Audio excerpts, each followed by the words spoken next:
Welcome to Break Free to Brilliance podcast, where heart-centered entrepreneurs, visionaries, and the everyday heroes in your backyard are helping the world break free to live life more purposefully, one story at a time.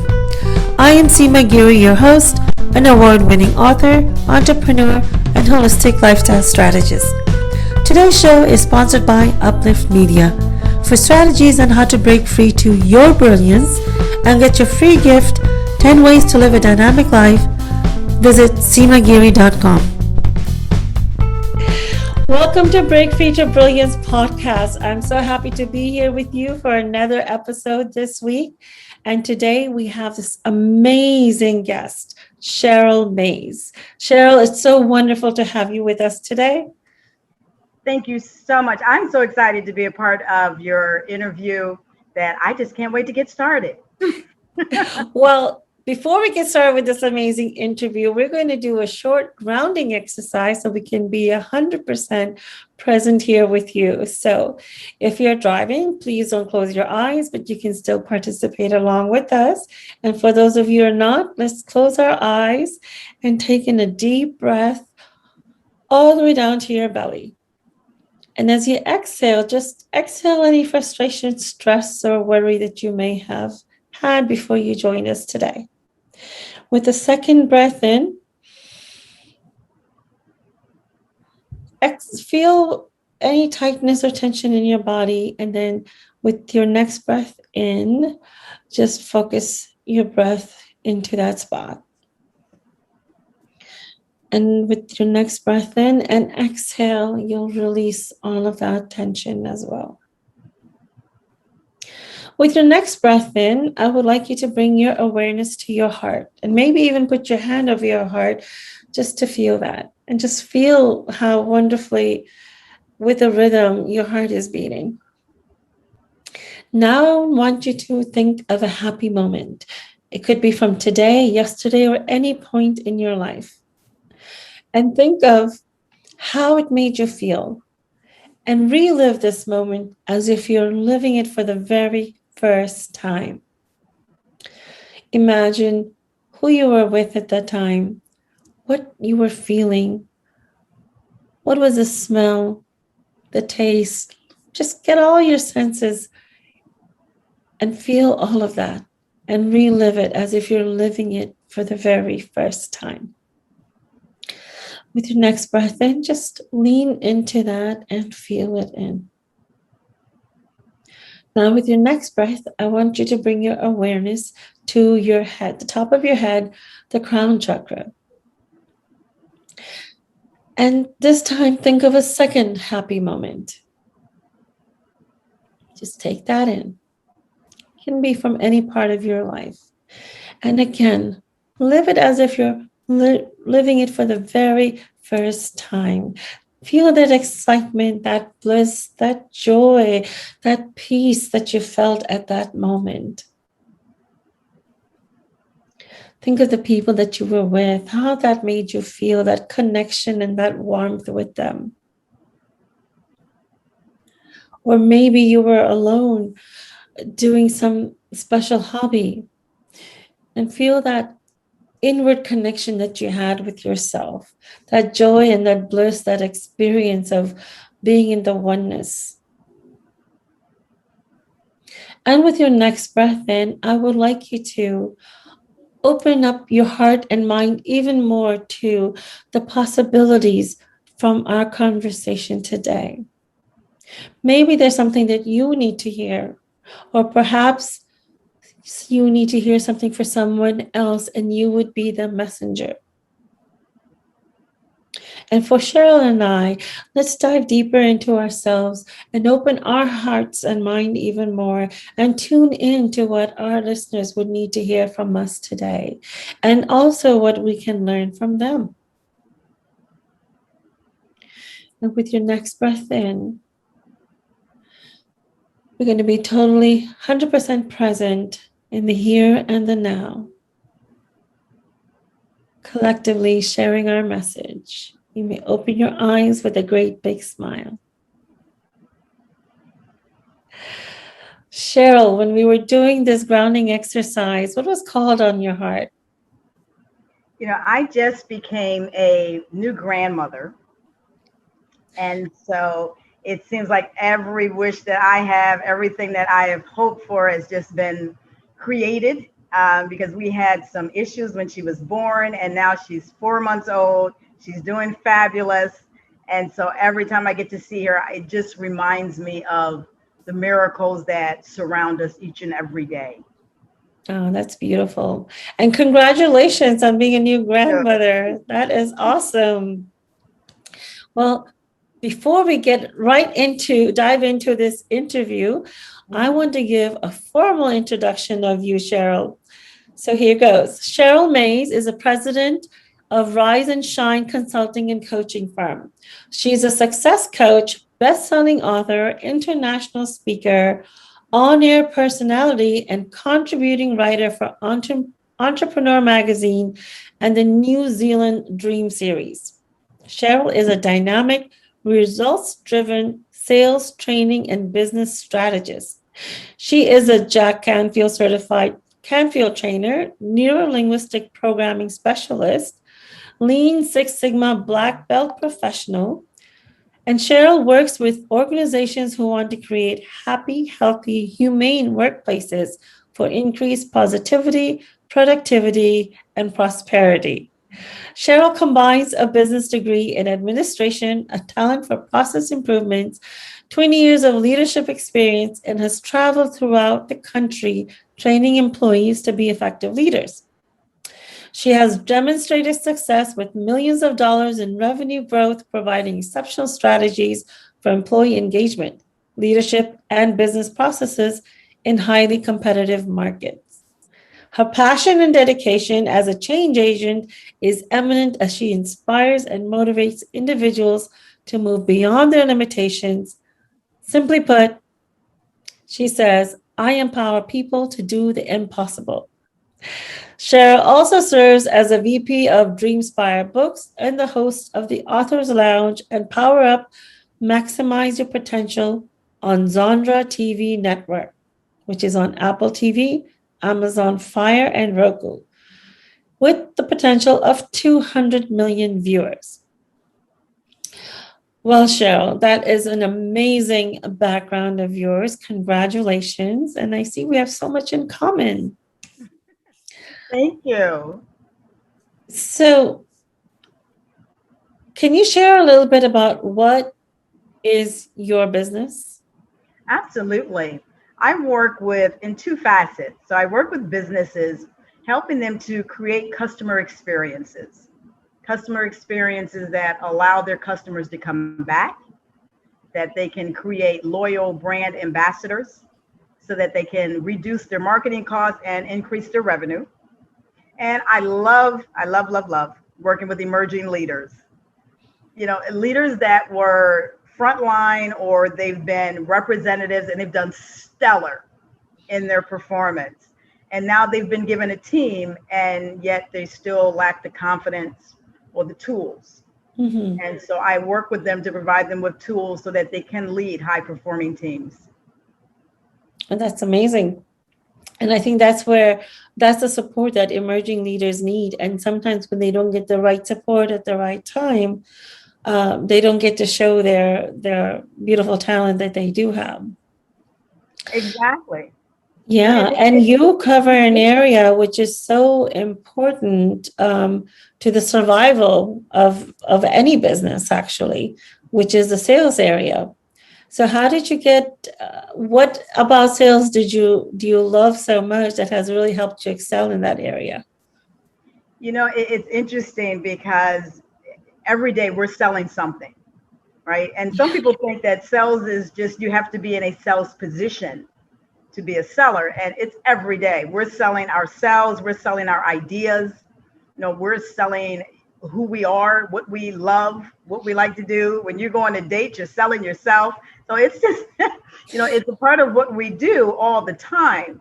And what for me, it's giving people an opportunity. My background, I spent a lot of years in nonprofit. Hmm. And so what I found in nonprofit is that people want to help. People want to help. They just don't know what the opportunities are that are available to them. And so I look at that in sales. It's, people want things. They want, rather it be lifestyles, rather it be a product, rather it's a service. There is something that they want to fulfill one of their needs. And so as a salesperson, you're providing them with that opportunity. And so I have gone beyond the fear of rejection and the fear of no's. That means nothing to me anymore. And so I have spent years teaching people how to move beyond that so that they can truly see themselves as helpers, as supporters, and take that negative connotation out of sales. I'm going to pause right here, Sheryl, because I think your window is open. The sun is coming right on your face. So it's like making it difficult to. Let's see here. Do you have a curtain or a blind on that? Can you close that? I am actually in the Florida room, and this is like that time of day. Okay, let me try to do something else here. Give me a second. Here we go. How about that? That's better. That's better. Okay.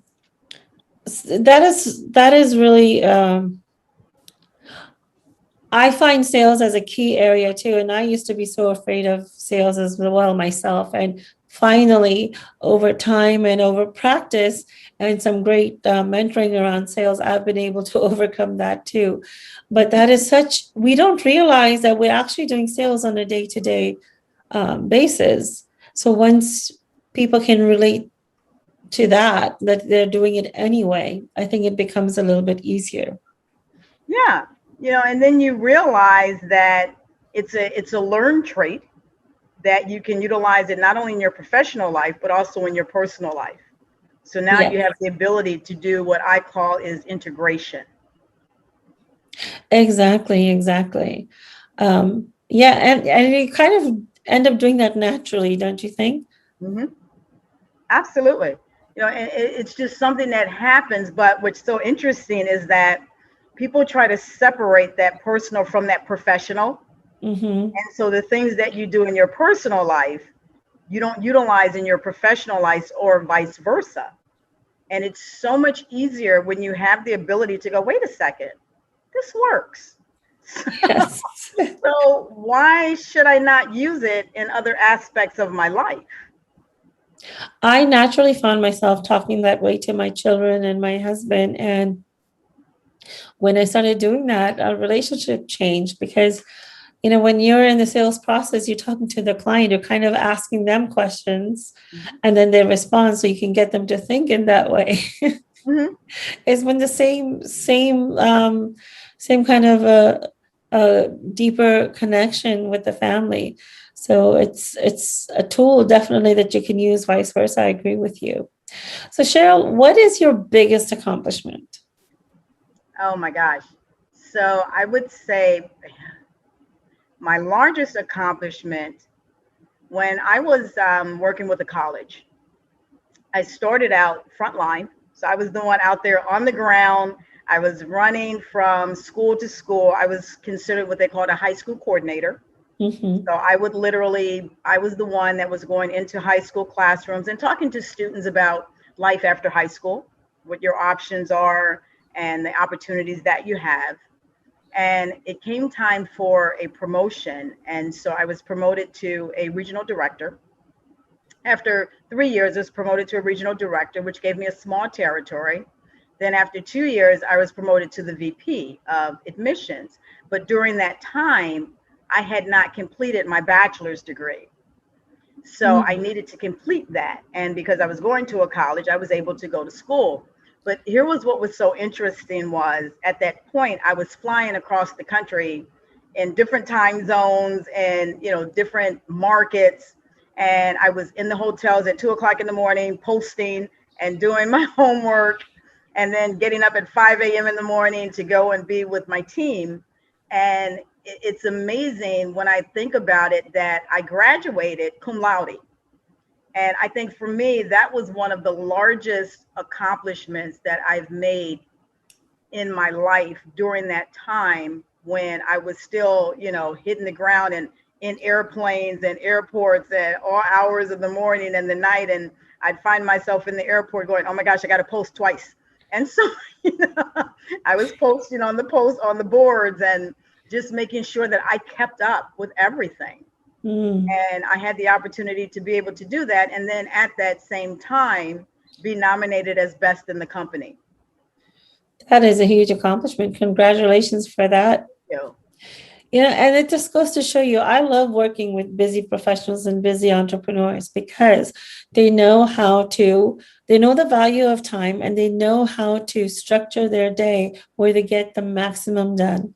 And you just showed that, you just articulated as an example that it is possible. And many people think that they can only focus on one thing at a time, or, there's not enough hours in a day. But if you prioritize at least two things that's really important, like you did with your work and your studies, it is possible to do that. absolutely. I think we put too much pressure just on thinking through the process. And sometimes that's where the stagnation comes in. It's because you never go through the process. You're still, sitting there contemplating on how am I going to get all of this done? Yeah. Instead of Yeah. just taking steps and just doing it.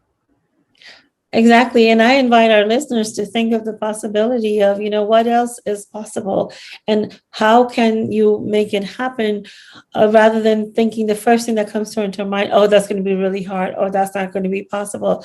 Yeah, it will be a little bit difficult. There, you will have challenging times, but we're having that anyway. Yeah. And you have to think about too, what's the price that you're willing to pay? And I think sometimes, and I know I've dealt with clients, and that's one of my questions is if this is what you want, there's going to be a price to pay. Yeah. And are you willing to pay the price to see it through? Because if not, then you're going to get halfway through. And then what happens? We quit, we surrender. We take something that could be done in 3 weeks and we take it into 9 months. And then you're no longer, is no longer on the top of your list because now there's another shiny object that's just taking your attention and you want to do this now. Yes. Yes. Yeah, and sometimes it might make sense, but I think it's really important to be at that point, see what are you really aligned to? What is your life's purpose? Align yourself to that, and then see the shiny new object that's coming. How does that align with your purpose, with your overall goal? Does it make sense? Because sometimes there are detours. Sometimes the detours you have to take, and then sometimes it's things that we, put ourselves into that situation. So it's really important to ask yourself, does this match my overall goal? Does it fit into that? We all such we all have a journey that takes us to where we are today. Can you share a little bit about your journey and how that brought you to where you are today in life? Oh my gosh. I can go back. So my mom, who is living with me now, she's 88. And when she retired in 1960, no, she was 65. When she retired, she started a business. She knew nothing about business. She started a nightclub restaurant at 65. Okay. And and during that time, I was in my 20s. And so I had the opportunity to see a woman that became very successful in doing what she did. And she learned as she did it, but she also built relationships. And that was the most interesting part of it was through the relationships, she built respect from those that were in the industry. And so whenever anybody would mention her name, they would go, oh yes, we know Miss Julie. That's what they called her, Miss Julie. We know Miss Julie. And, it was just nothing but respect. And so when I started my journey working for other people, and then I got to a point in 2014 where I had an option and my life changed because the position that I had was no longer there. They had just disbanded the entire company. And so they were piecemealing out the different campuses. And so at that time, there I sat going, okay, well, what are you going to do now? And instantly, in my mind, I'm thinking, okay, safe route is you get another job. Uh-huh. Because that's what we do, right? We need that 2-week paycheck. We need those benefits, but I took a moment and said, well, wait a second. What is it that you want? Because here you can use this as an opportunity. And so I decided I wanted to start my own business. And so I did. So I went through all the, the requirements to start a business. And even though it was a lot of negative chatter that I was hearing from people going, oh my gosh, why do you want to do that? Businesses fail, and giving you all the statistics, right, as to why you don't want to start a business, and giving you all the reasons why you should just play it safe. And I started to internalize those things. And so I started hearing myself saying, girl, who do you think you are? You've never done anything like this before. You should really just go get you a job and get those benefits and just sit at home, get your paycheck and not try to do anything, outside of your comfort zone. Mm. And then I started doing a lot of research because I'm a data buff. And so I started doing research, and I was on YouTube and I was looking up all this research, and you had so many videos and so much information about businesses that start and fail and how to be a speaker and how to write a book and how to.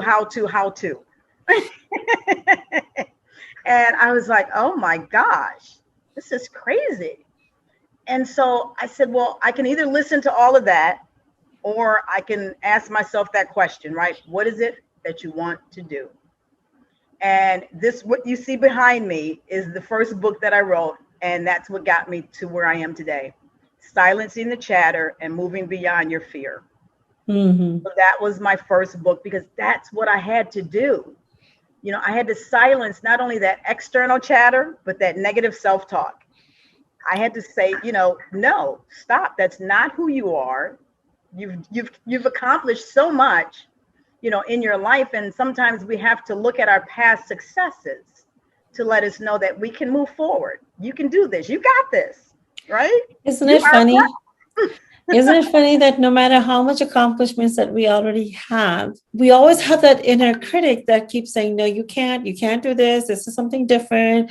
And it's a means of way of protecting us. But sometimes, because change and doing something new is kind of scary, because you are putting yourself out of comfort zone, but it's also the most growth. And you had such a wonderful example of your mother. If you couldn't trust yourself, you had seen that your mom was able to do it, and you are her extension. Exactly. And that's the saving grace, right? That's that story.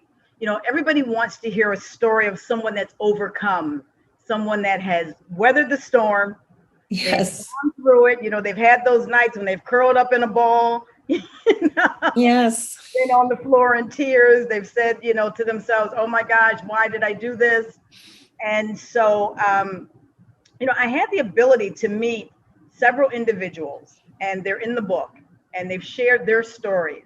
Very successful individuals that are, walking among us. I love stories of people that are not always in Forbes magazine, right? People that are living life on their own terms, that can do exactly what they want to do. And you would probably never see them in a magazine. Right. And I share those stories of them. And what they do that I love is that they share some rules that they have lived their lives on, how they silence the chatter. And so they take that and they deliver it to this individual that is traveling on her journey. And so, for me, it was getting it out there. And so I released all of that in the book. And that helped me to be able to go, wait a second, you've never written a book before either. And yet you just did this. Yes. And you're still going, I don't know if I can. I think I shouldn't. I'm going, get over it, please. And writing a book is a big thing, because one, it's such a big time commitment. And then you're putting yourself out there. right? And people are going to be reading it. They can have it with them. It's not something that goes away in a second, right? Like on social media, and then it's out of your mind. Right. So that takes a lot of courage, which you were able to do. And it's the human mind is just amazing, regardless of what we've done. And many people have gone through a humongous challenging time in their life, major traumas, and they get through that, they survive that, they're actually even thriving, and still to some point, my they think they can't do it, including me and my children. It's so wonderful to have people in the family that remind you of that. They're like, Mom, when you were bedridden and no one was believing you and trusting you, including the doctors, and they told you that's how it was going to be your life forever, you Mm-hmm. decided not to take that, and you challenged everyone and you healed yourself. If you Mm-hmm. can do that, you can do anything, Mm-hmm. because these things aren't easy to do, and we forget that. We see a new challenge as, okay, this is a new challenge, I don't know if I can do this. So it's really important. I encourage your listeners to go back in time and see of all the major challenges, possibly even trauma, that you have overcome and stood on your feet. So you can look at, these are actual proofs in your life. You don't even have to look at anyone else's. Actual proof in your life of the amazing things you have overcome, how you've come out even stronger and more insightful, and all the wisdom that you have that you can use to share with, help other people, but also yourself. I think there's so much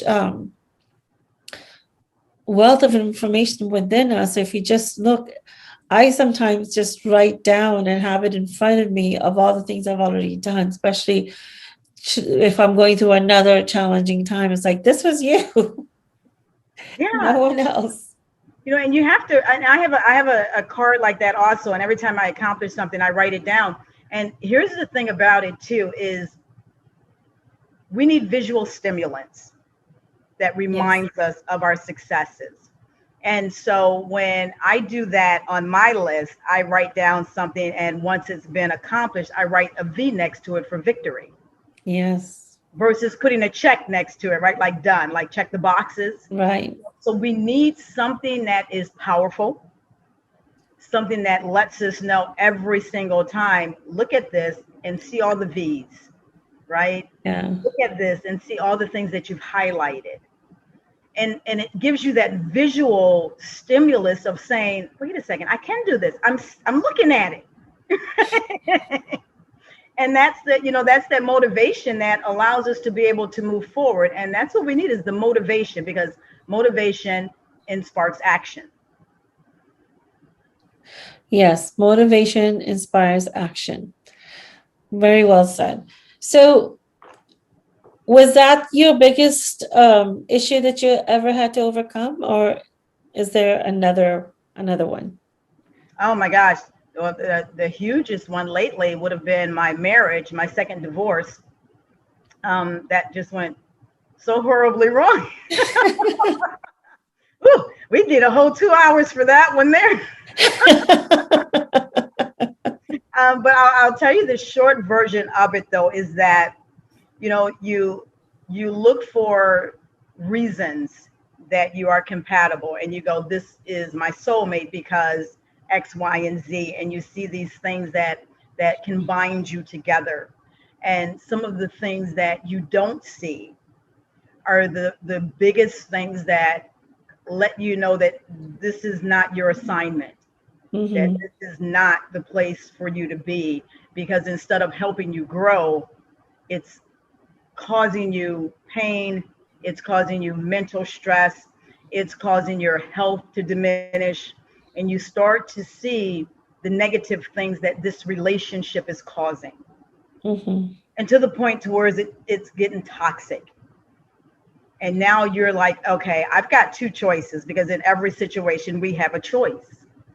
And True. my choice was, I need to leave for me. Because this is not who I am, and this is not the person that I want to be. And so I was becoming a different person. And I saw it, my friends saw it, but you're in a relationship and you're trying to do, you're trying to make it work because, this is what you do for marriage, right? It's like, well, maybe I'll try it again, and you come up Yes. with all of these excuses and all of these reasons why you need to stay when the best thing for you to sometimes is to leave. And so I did. And it wasn't on the best of terms, and it got really, really toxic. And towards it was like social media attacks. I lost my job behind it, lost a home behind it, ended up living with a girlfriend of mine. And it was just a horrible year. One of those years where you look back and you go, oh my gosh, you thought the pandemic was a year, right? It's like, this one here was worse than the pandemic. But you know what? I remember Seema laying in bed and I was flipping through a magazine and the windows were down because this was my space. And I was just done. I was mentally drained. I was emotionally washed out. And I was like, I'm just done. I'm just, I'm curled up in the bed, covers up on my pillow, right? I've been there for like a week, right? And so I saw something in a magazine and it was a quote. And I'll never forget it because that's what brought me to the person that I am today.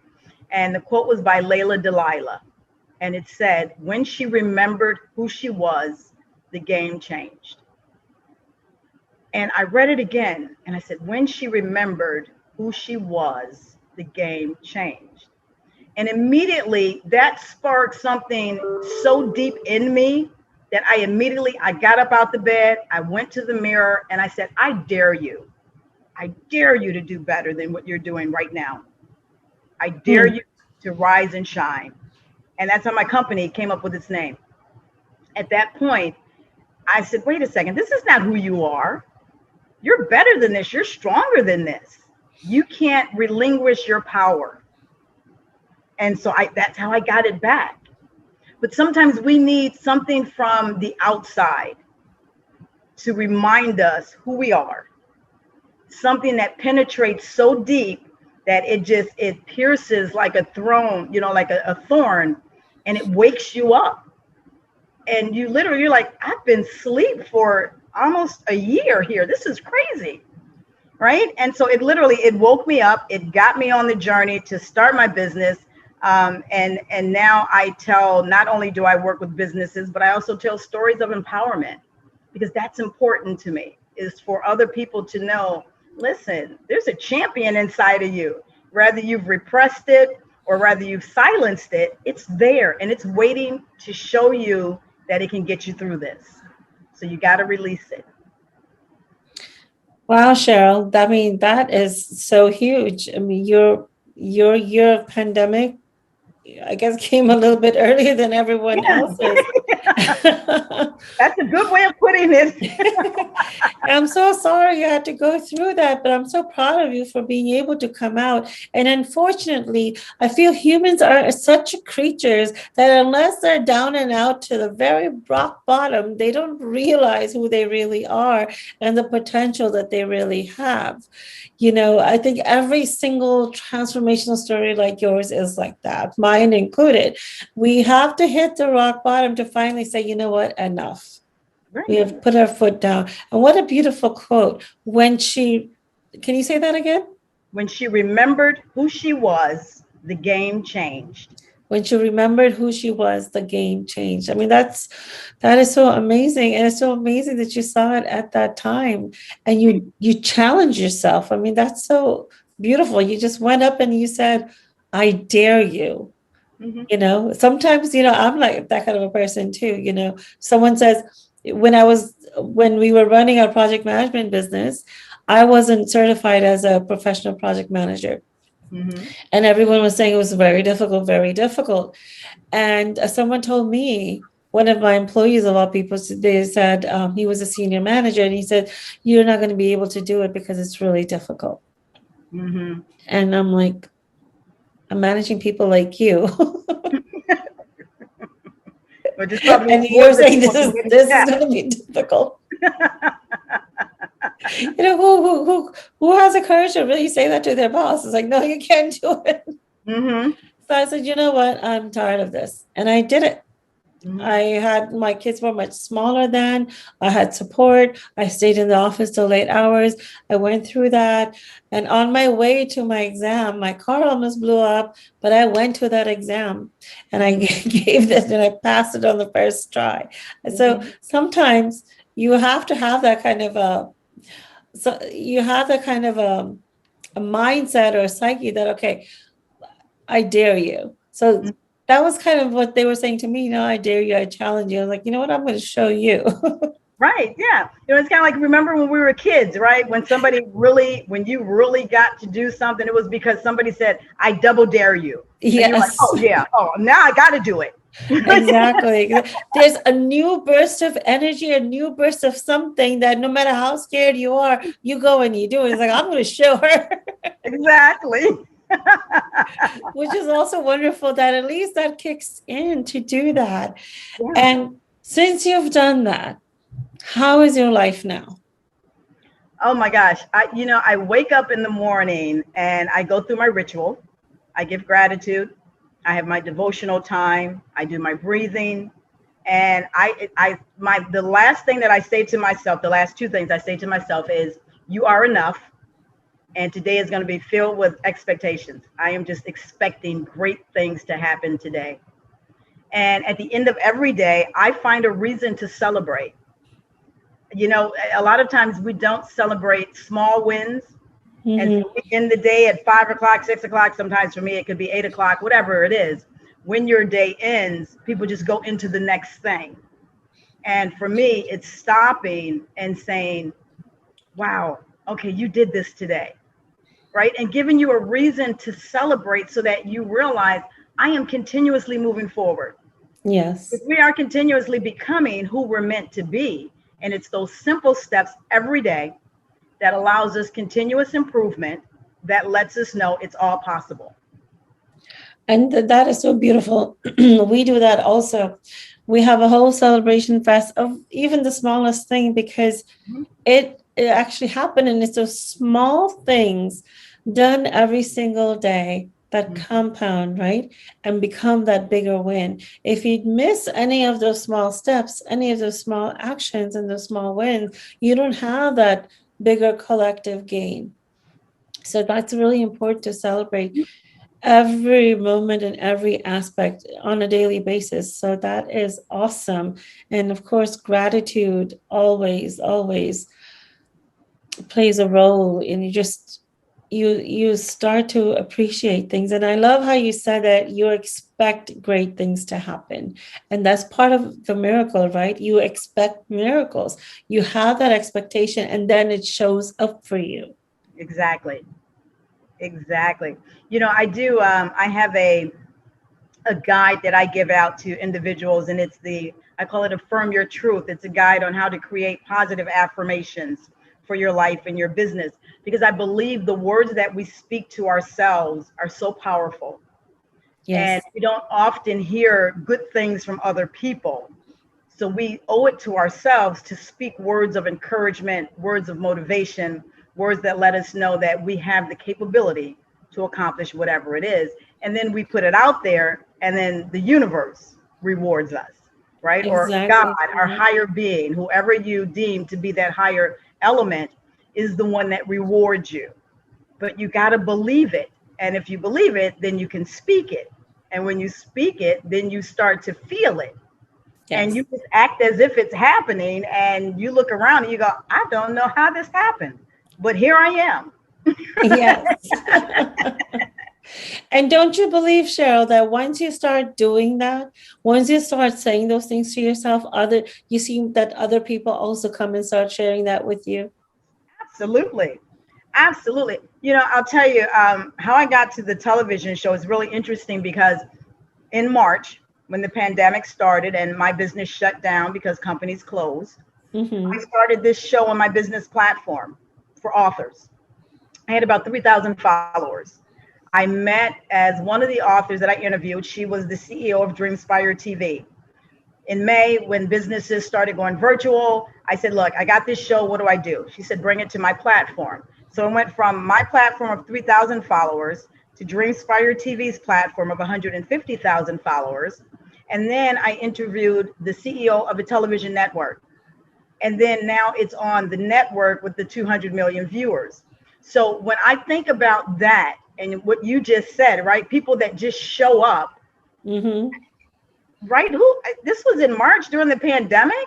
All I did was try to be, I just wanted to help people while they were in quarantine. Yes. And that's the abundance that happened from that. So sometimes it's not always about reciprocity. It's not always about, oh, if I do this, then this could possibly happen. It's just doing it because it's just good to do it to help somebody else. And that's when you get the biggest reward, right? Like now you're on a platform that has 200 million viewers. Yeah, exactly. And it's things like that when I share with people and I talk about the power of positive thinking and I share that story, then they get it. Right? Because a lot of times when you start talking law of affirmation, people go, "Oh yeah, that's that foo-foo stuff. That's that law of attraction. That's that pie in the sky. Everybody's, say chants and things happen, But when you look at the results of when you utilize it effectively and you see the results from it, you just want to tell everybody it works. Yeah, it works. It works for Cheryl, for me, and for millions of others who actually try it. And that's the thing, people are hesitant of trying something new. It's like, oh, that's too out there. But it's okay. Try it and see what happens for yourself. It's amazing, amazing things. And this is part of the Indian culture too, that, we think of energy, you think of, past lives and that you're meant to do certain something. So it's easier for people in the community, but there's still, non-believers in that also. But when you try something different, something that, is out of the norm, you'll be surprised with the kind of results that you get and how that can really help you move forward. Cheryl, I mean, you have an amazing story, and I'm so honored that you're here with us on my podcast. What is the one message one advice that you would like to give to our listeners that can help them implement in their life right now? Appreciate yourself, appreciate who you are, and know that anything is possible. You think about things that you dream up and you go, I wonder if I can. Chances are there's somebody else that had that same thought and that they did. Yes. Right. So know that you can. And there's an exercise and it's called the mirror exercise. And I'll leave you with this. And that's to look in the mirror every night before you go to sleep and tell yourself what you appreciate about you. And most importantly, say your name. Because oftentimes we don't hear our names associated with good things. Mm-hmm. And so, you can say, look, Cheryl, I love you for showing up for this podcast this evening, right? Cheryl, I love you for not eating that full bag of potato chips that you weren't supposed to have. But appreciate yourself for the things that you've done in your life, because then you know that you're worthy and you're worth it and you do deserve the seat at the table. Yes, that's beautiful. You are worthy and you do deserve a seat at the table. So I would like our listeners to really take that to our heart and know that it doesn't matter what your background is, what your situation is, what your circumstances, what your culture is. It doesn't matter. The mere fact that you exist in this world, you are worthy and you deserve all the best that life has to offer. And you also need to step up into it and show up for that. When you do that, amazing things happen. Cheryl, thank you so much for that wonderful advice. And it was such a pleasure having you with us today. Thank you so much. I enjoyed being here with you, and I hope your listeners get a lot out of this. And just know that everything that Seema is saying in this podcast, this platform that you're giving people is one that's going to be, it's sparking positivity in people's lives. And that's what we need more of, because we gravitate to the negative and the news and all of this stuff. Gravitate to the positive. and gravitate to people that are motivating you and providing you with valuable insight that you can look at your life and go, I got this. Yeah. Yep, definitely. You got this. So we'll tune in again next week with another episode that will show you that you got this. Until next time, this is Seema. Thank you for joining us for this interview. I hope you've gained some insights and or tips that you can implement right away. For more interviews like this, please visit us at seemagiri.com or visit our YouTube channel, Break Free to Brilliance with Seema Giri. Until next time, have a great day.